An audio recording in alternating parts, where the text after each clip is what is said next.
And so the first thing we're going to do is we're going to look at the definition of sin. Here's the deal. Point number one is you must understand what sin is. Point expands this and it says, if you cannot recognize sin, it can sneak up on you and redirect you before you realize that you're off course. So you got to know what sin is.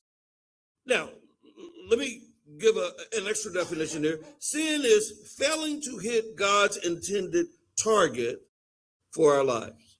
Whatever God has for you, you didn't hit it. Okay?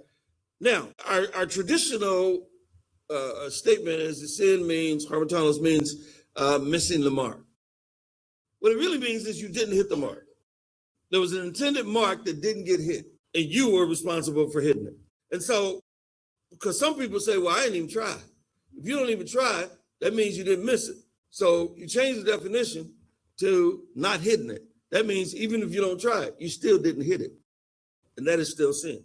God's intent is for us to be, there's a difference between football and dodgeball. Dodgeball, you spend your life avoiding sins. I just don't want to get hit. Football is you take the hits to make the touchdown. And so your goal is getting across that touchdown line versus trying not to get hit. Some people ain't accomplishing anything. They're just not getting hit. And that does not advance the kingdom, right? So it says it hinders our ability to advance his kingdom agenda whenever our lives are off base because of the target. So I kind of made a note to myself. I just couldn't read it. What it says is a statement that I used to hear a lot of times. Touchdowns are not made on the field. Touchdowns are made in the practice room and in the huddle. If you're not in the practice room and the huddle, don't even worry about what happens on the field. But if you're in the practice room and the huddle, then you're prepared for the field.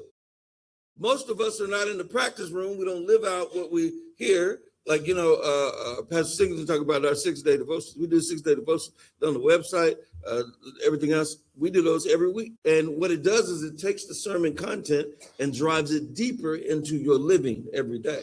And so if you take the devotional every day and just read one every day, then 6 days from Monday through Saturday, you will have a devotional. It's not long. It's not a great investment. You can do it over coffee. You can do it in the morning when you first wake up. You can do it in the evening before you go to bed. But what it does is it deepens it means that you study the playbook in between huddles. And that's really what makes touchdowns on the field.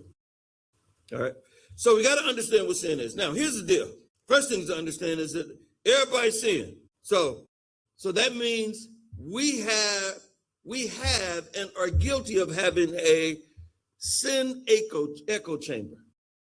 That means that there are things that are not agreement with God that we think are good. And those things we keep getting fed on a regular basis because our experiences gave us some degree of gratification. So we have sin algorithms because all have sinned.